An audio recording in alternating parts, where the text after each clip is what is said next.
dears. How are you all? I hope all of you are staying home, staying safe. That's very best for the health. Okay, already we finished 3 parts of the lesson, The Brave Potter. Now we are in the same lesson. With today's class, we conclude the lesson, The Brave Potter. Already we have gone through the story of the Brave Potter, how a normal potter became the Brave Potter. See, as a recapitulation class, I will give you the summary what happened up to the part of the story. After seeing the tiger tied at the tree with iron chain, the next morning when what happened in the forest, how the tiger had mistaken the potter as leak, and the potter had brought the tiger to his house and it was tied to the tree at the potter's house. The next morning all the villagers saw the tiger tied at the tree and they all prized him. They admired him for his bravery bringing the tiger from the forest to his house, and here in this way the potter became Brave Potter. And after coming to know about the bravery of this potter, one of the ministers of the king of the potter's country, the king of the potter's country, one of the ministers who were there in the court of the king, they recommended, one of the ministers, he recommended the potter's name to make the potter as the general of the army at the time when the neighboring king declared a war against the potter's kingdom. This is what happened, how the king made the potter as the general of the army. This is what, on the recommendation of a minister, the king made the potter as the general of the army, and he sent a message to the potter's village calling him to come at once to the capital city. This what the message received by the potter from the king. There he was, the potter, in a helpless condition. Now the potter could not decline, he could not reject the orders of a king. That's what here the potter was repenting. The potter was repenting. That means he was feeling very, very sympathetic. He was feeling very sad for his own condition. And what he was saying to his wife, "Oh, I shall die because of that stupid donkey," groaned the potter to his wife. "He has only brought us trouble." This is what we stopped at this sentence last time. This is what the potter was repenting because of that stupid donkey only. Why? Tell me why the potter was complaining about his donkey. Because of the donkey only. He went into the forest and he had mistaken the tiger as the donkey and he brought the tiger from the forest. That's why he was now complaining on the donkey. The next day he went with his wife to the capital. The king was pleased, very happy to see him, and ordered the potter to lead the army into battle the next day. Battle means here the war. Immediately the king ordered him, "Now Potter, you are not normal Potter, I made you as the general of the army. Next morning you have to take the army into the battlefield." The enemy were not far from the gates of the city. Far means here, see the word distant, far. The enemy already had reached the borders of the potter's kingdom. That's why now immediately next day only you have to go to the battle. No time there. A splendid house had been prepared for the potter and his wife. The horse which would carry him into battle was ready in the stable. Now see here, a splendid. I wrote here the word splendid. The meaning of splendid here is grand. A very grand house was given to the general of the army. And now the potter is not normal potter. That's why a very grand house was given, and a horse was also kept ready for the potter. There was a horse in the stable, a trained horse, a black horse. Okay, Now see, that night the potter could not sleep. He was nervous and worried because he did not know how to ride a horse. He was nervous, very tensious and very anxious. He is getting so much tension. How could he, even though there was so many comforts, luxurious bed was allotted to him, but the potter couldn't sleep. He was thinking, what would happen to me? What would be my future? How could I ride a horse? In my whole life, whenever I had seen a horse, now I have to ride a horse. See, that is what the mental status of the potter here. See, if I fall off, everybody will laugh at me. He thought I will go up very early tomorrow and practice riding the horse.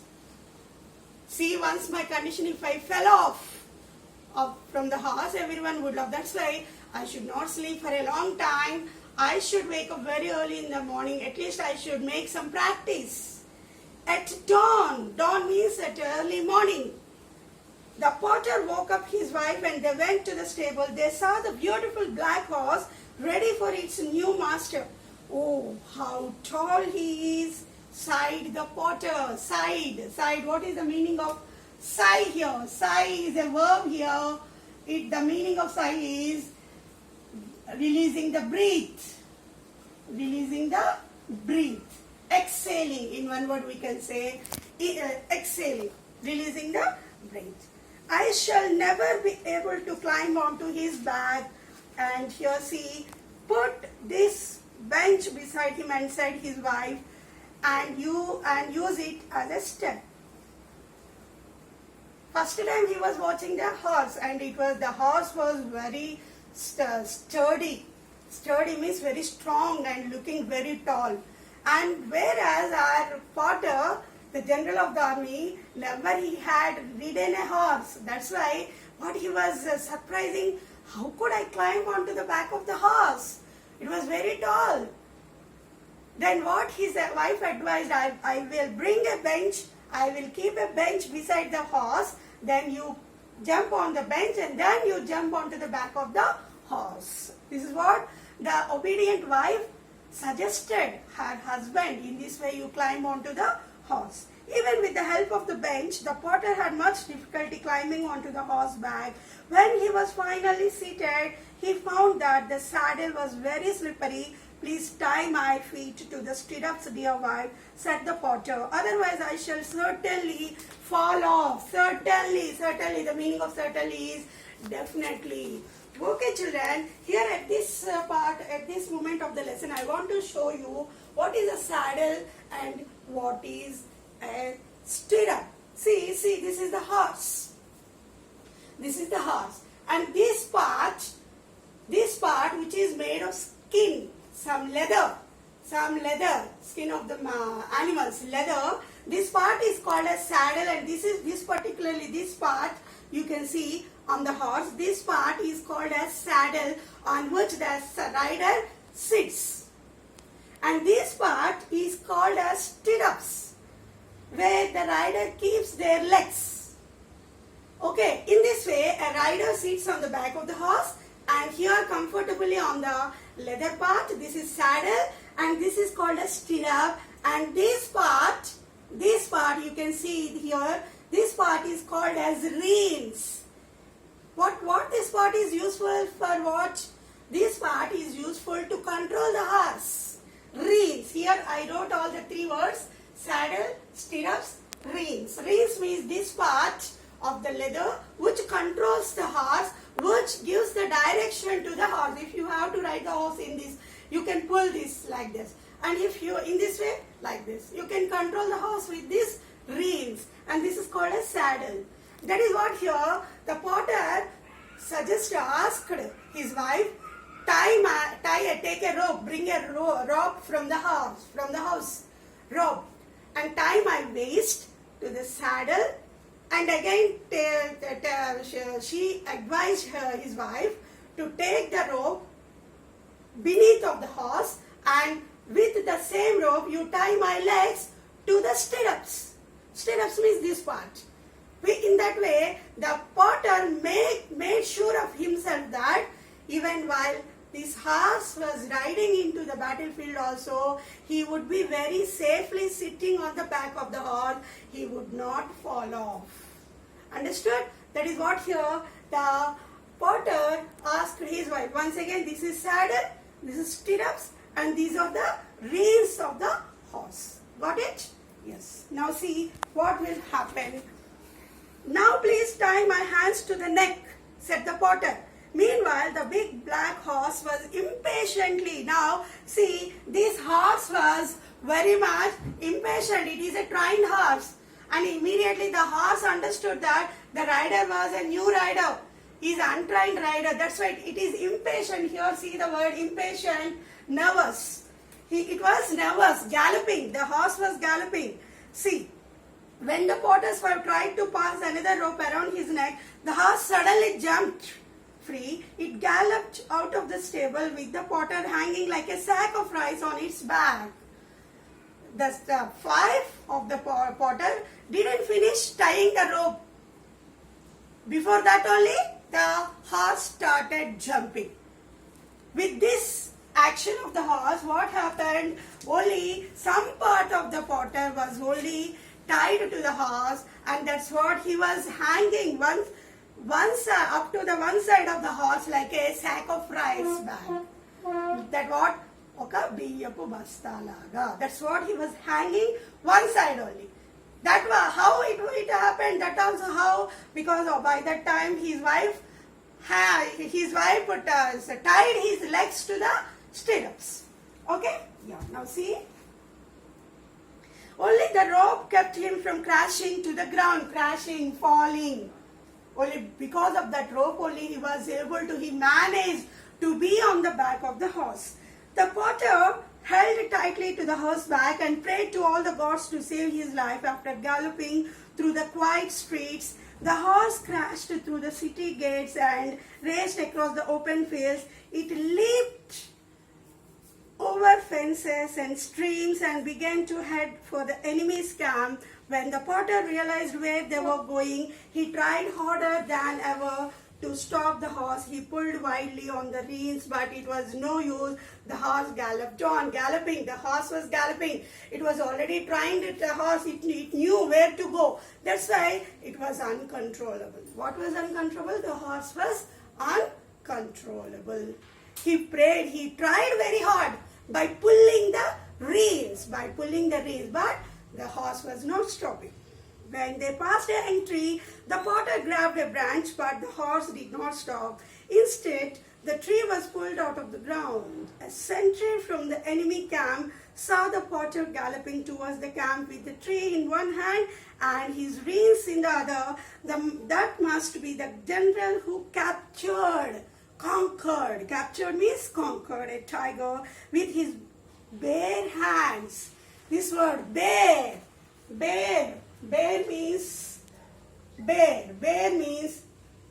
nothing in the hand. Okay, bare one, another one, naked also we can take here. Bare means naked. Okay, that means who saw that potter galloping towards the enemy camp? Sentry. And what was seen at that moment? In one hand, the reins of the horse. In another hand, the uprooted tree. Where did this tree came out? When on the way, the potter tried to stop the horse by catching hold of a tree. But the horse was not stopped. The tree came into the hands of the potter, uprooted. This is what the sentry saw. The potter immediately started shouting. See the tiger general coming towards us. See the braveness of the tiger general. He was coming towards us, and he is a very brave man. He captured a tiger without any weapon. Okay, in this way the sentry started shouting. Sentry means the god of the army. The frightened soldiers fled. Here I wrote the meaning. Fled means V2 form of flee.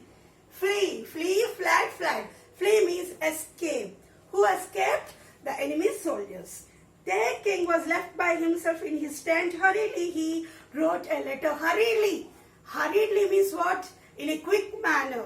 In a quick, fast manner.